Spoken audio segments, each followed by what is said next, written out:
മധ്യകേരളത്തിലെ മഹീന്ദ്രയുടെ ഏറ്റവും വലിയ സർവീസ് ശൃംഖലയാണ് ഹൊറൈസൺ മോട്ടോഴ്സ്. ദിവസേന 100 കണക്കിന് മഹീന്ദ്രയുടെ വാഹനങ്ങളാണ് സർവീസിനായിട്ട് ഇവിടേക്ക് എത്തുന്നത്. പരിചയസമ്പന്നത കൊണ്ടും ആധുനിക ടെക്നോളജികൾ ഉപയോഗിക്കുന്നത് കൊണ്ടും കൂടാതെ കസ്റ്റമേഴ്സിന്റെ ആഗ്രഹങ്ങൾ അവരുടെ ഇഷ്ടത്തിനനുസരിച്ച് ചെയ്തു കൊടുക്കുന്നത് കൊണ്ടാണ് ഹൊറൈസൺ മോട്ടോഴ്സ് മറ്റുള്ളവരിൽ നിന്ന് വ്യത്യസ്തരാകുന്നത്. അതിനുദാഹരണമാണ് നിങ്ങൾ ഇതിനു മുമ്പ് കണ്ട കസ്റ്റമർ എക്സ്പീരിയൻസ് വീഡിയോകൾ. അപ്പോൾ ഇനി കാര്യത്തിലേക്ക് കിടക്കാം. ഇതുവരെ നിങ്ങൾ നിങ്ങളുടെ വാഹനങ്ങൾ സർവീസിന് കൊടുക്കുമ്പോൾ സർവീസിന് കൊടുക്കുന്നു, തിരികെ വാങ്ങാൻ പോകുന്നു, അത്രയല്ലേ ശ്രദ്ധിക്കാറുള്ളൂ. എന്നാൽ ഇന്നു മുതൽ ഹൊറൈസൺ മോട്ടോഴ്സ് നിങ്ങൾക്ക് നിങ്ങളുടെ വാഹനങ്ങളുടെ പ്രത്യേകതകളെക്കുറിച്ചും വാഹനങ്ങൾ ഉപയോഗിക്കുമ്പോൾ ശ്രദ്ധിക്കേണ്ട കാര്യങ്ങളെക്കുറിച്ചും വളരെ വ്യക്തമായി മുന്നോട്ടുള്ള ഓരോ വീഡിയോയിലൂടെ പരിചയപ്പെടുത്തുന്നതാണ്. ഇന്ന് ഞാൻ നിങ്ങളുടെ മുന്നിൽ വന്നിരിക്കുന്നത് എല്ലാവരും കേട്ടിട്ടുണ്ട് എന്നാൽ അത്ര വ്യക്തമല്ലാത്ത ഒരു സബ്ജക്റ്റുമായിട്ടാണ്. ആഡ്ബ്ലൂ. ശരിക്കും എന്താണ് ആഡ്ബ്ലൂ, എങ്ങനെയാണ് ആഡ്ബ്ലൂ പ്രവർത്തിക്കുന്നത്, എപ്പോഴൊക്കെയാണ് ആഡ്ബ്ലൂ ചേഞ്ച് ചെയ്യേണ്ടത് എന്നൊക്കെയൊന്ന് അറിഞ്ഞിരിക്കേണ്ടേ. ഇന്ന് എന്നോടൊപ്പം ഉള്ളത് സതീഷേനാണ്. ഹൊറൈസൺ മോട്ടോഴ്സിന്റെ എക്സ്പീരിയൻസ്ഡ് ആയിട്ടുള്ള ഒരു കോട്ടക്കാണ്. അപ്പോൾ സതീഷേട്ട, എന്താണ് ആഡ്ബ്ലൂ? പൊതുവെ നമ്മുടെ മാർക്കറ്റിൽ അറിയപ്പെടുന്ന ആഡ്ബ്ലൂ എന്നത് നമ്മുടെ ഡീസൽ എക്സോസ്റ്റ് ഫ്ലൂയിഡ് ആണ്. നമ്മുടെ BS6 ഡീസൽ വാഹനങ്ങൾക്ക് എമിഷൻ കൺട്രോൾ ചെയ്യാനായിട്ട് പുതിയൊരു സിസ്റ്റം വന്നിട്ടുണ്ട്, SCR സിസ്റ്റം എന്നുള്ളത്. അതിലേക്ക് ഉപയോഗിക്കുന്ന ഒരു ദ്രവരൂപത്തിലുള്ള അമോണിയ ആണ് ഈ ആഡ്ബ്ലൂ എന്ന് പൊതുവെ ഉദ്ദേശിക്കുന്നത്.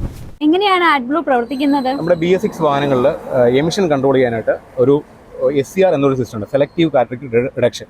ഈ സെലക്റ്റീവ് കാറ്റലിക് റിഡക്ഷൻ ചെയ്യുന്നത് നമ്മുടെ നോക്സ് എന്ന് പറയുന്നത് ഹാംഫുള്ളായ ഒരു വാതകത്തെ അമോണിയമായി റിയാക്ട് ചെയ്യിച്ച് ഹാംഫുൾ അല്ലാത്ത നൈട്രജനും H2O വെള്ളവുമായിട്ട് എക്സോസ്റ്റ് വഴി പുറത്തേക്ക് തള്ളുന്നതാണ് ഈ SCR സിസ്റ്റം. അതിന് നമ്മൾ ഈ ദ്രവരൂപത്തിലുള്ള അമോണിയ നമ്മുടെ ടാങ്കിൽ നിന്നും ഒരു പമ്പ് വഴി ഇതിലേക്ക് സ്പ്രേ ചെയ്ത് കൊടുക്കുന്നു. ഇത് നമ്മുടെ നൈട്രിക് ഓക്സൈഡുമായി പ്രവർത്തിച്ച് നൈട്രജനും H2O കൺവേർട്ട് ആകുന്നു. എപ്പോഴൊക്കെയാണ് ആഡ്ബ്ലൂ ചേഞ്ച് ചെയ്യേണ്ടത്? ആഡ്ബ്ലൂ ചേഞ്ച് ചെയ്യുന്നതിന് പ്രത്യേക ഒരു ഇൻ്റർവ്യൂ ഇല്ല. നമ്മൾ എഞ്ചിൻ ഓയിൽ മാറുന്ന പോലെയോ അല്ലെങ്കിൽ എന്തൊരു പീരിയോഡിക് സർവീസ് പോലെ പ്രത്യേകിച്ച് ഒരു ഇൻ്റർവ്യൂ ഇല്ല. ആഡ്ബ്ലൂ എപ്പോൾ തീരുന്നോ അപ്പോഴെല്ലാം നമ്മൾ റീഫിൽ ചെയ്ത് കൊടുക്കേണ്ടതാണ്. പൊതുവേ നമ്മുടെ വാഹനങ്ങളിലെ 20 ലിറ്ററാണ് ഇതിൻ്റെ കപ്പാസിറ്റി. നമുക്കൊരു 10,000 കിലോമീറ്റർ വരെ നോർമലി നമുക്ക് ഇത് യൂസ് ചെയ്യാം. എല്ലാ സർവീസും നമ്മൾ ഈ ആഡ്ബ്ലൂ റീഫിൽ ചെയ്യാറുണ്ട്. ഇനി ഒരു കസ്റ്റമർ ഇപ്പം 10,000 കിലോമീറ്റർ മുന്നേ തീർന്നാലും നമ്മുടെ വർക്ക്ഷോപ്പുകളിൽ വന്നാൽ നമുക്കത് ഫില്ല് ചെയ്യാം. എഞ്ചിൻ സ്റ്റാർട്ട് ചെയ്തിട്ടിരിക്കുന്ന വണ്ടിയാണെങ്കിൽ ഈ ആഡ്ബ്ലൂ കൺസപ്ഷൻ ഉണ്ടാവും, അതിനനുസരിച്ച് അത് കുറഞ്ഞുകൊണ്ടേയിരിക്കും. 10,000 കിലോമീറ്റർ മുന്നേ കുറഞ്ഞുകൊണ്ടിരിക്കും. അങ്ങനെയുള്ള വാഹനങ്ങളിൽ ഈ 10,000 കിലോമീറ്റർ മുന്നേ തന്നെ നമ്മുടെ വർക്ക്ഷോപ്പുകളിൽ എത്തുകയാണെന്നുണ്ടെങ്കിൽ നമുക്ക് റീഫിൽ ചെയ്ത് കൊടുക്കണം. മറ്റെന്തൊക്കെ കാര്യങ്ങളാണ് ശ്രദ്ധിക്കേണ്ടത്? നമുക്കിപ്പോൾ മാർക്കറ്റിൽ പല പമ്പുകളിലും സ്പെയർ ഷോപ്പുകളിലെല്ലാം ആഡ്ബ്ലൂ എന്ന പേരിൽ ഇത് അവൈലബിൾ ആണ്. പക്ഷേ നമ്മളിവിടെ ഉപയോഗിക്കുന്നത് ജെന്യുവൻ ആയിട്ടുള്ള മഹീന്ദ്രയുടെ ഡീസൽ എക്സോസ്റ്റ് ഫ്ലൂയിഡാണ് ഉപയോഗിക്കുന്നത്. കഴിവതും മറ്റ് ഡാമേജസ് ഈ സെൻസേഴ്സിന് അങ്ങനെയുള്ള ഡാമേജസ് ഉണ്ടാകാതിരിക്കണമെന്നുണ്ടെങ്കിൽ നമ്മൾ റെക്കമെൻഡ് ചെയ്യുന്ന അല്ലെങ്കിൽ മഹീന്ദ്ര റെക്കമെൻഡ് ചെയ്യുന്ന ആഡ്ബ്ലൂ തന്നെ, ഡീസൽ എക്സോസ്റ്റ് ഫ്ലൂയിഡ് തന്നെ നമ്മൾ ഉപയോഗിക്കേണ്ടത്.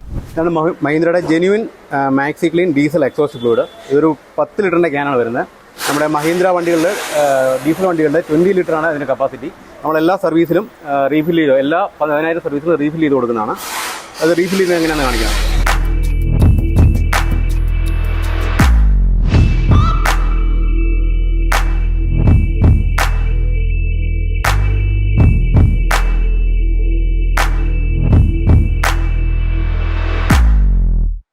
ഈ ഫ്ലൂയിഡ് വണ്ടിയിൽ ഇല്ലയെന്നുണ്ടെങ്കിൽ വണ്ടി സ്റ്റാർട്ട് ആവില്ല.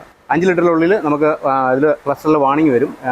3000 കിലോമീറ്റർ, 2000 കിലോമീറ്റർ, 500 കിലോമീറ്ററുള്ള വാണിംഗ്, 3 വാണിംഗ് വരും. അതിനുശേഷം വണ്ടി സ്റ്റാർട്ട് ആവില്ല. അപ്പോൾ ആഡ്ബ്ലൂവിനെ കുറിച്ചുള്ള കാര്യങ്ങൾ എല്ലാവർക്കും മനസ്സിലായല്ലോ. ഇനിയും ഇൻഫോർമേറ്റീവ് ആയിട്ടുള്ള വീഡിയോകൾ കാണുന്നതിന് വേണ്ടി ചാനൽ സബ്സ്ക്രൈബ് ചെയ്യുക. ഇനിയുള്ള വീഡിയോകൾക്കായി വെയിറ്റ് ചെയ്യുക. ബൈ.